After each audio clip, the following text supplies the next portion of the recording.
In Outlook, you can reserve time just for yourself by creating appointments. In this video, I'm going to show you how to create an appointment in the new Outlook because it is slightly different than the classic version. So let me show you how.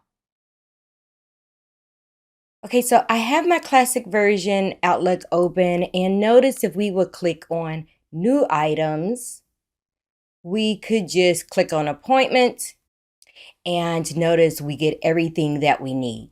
I'll show you this in the calendar as well. In the new Outlook, you will not see new appointments icon at all. Let me go ahead and launch the new Outlook and show you what you need to do.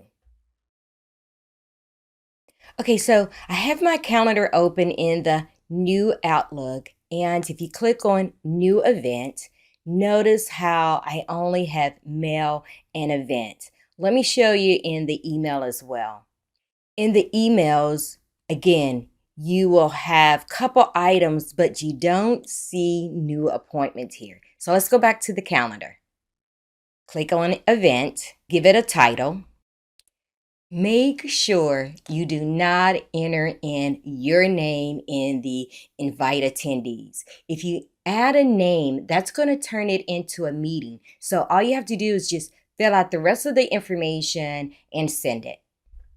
Don't leave yet. I have some more tricks and tips I want to show you, but here's a good time to like my video and subscribe to my channel and stay connected. Okay, so let me go ahead and show you again what would happen if you put your name in it. So let's go ahead and click on New Event, give it a title. I add my name this time, and let's send it.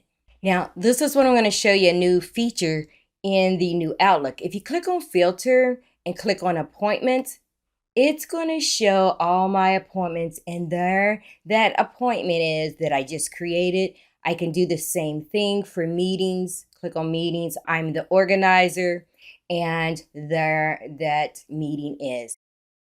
So now you know how to create appointments in the new Outlook properly. Here are some more videos you might like as well. Now, go work your magic.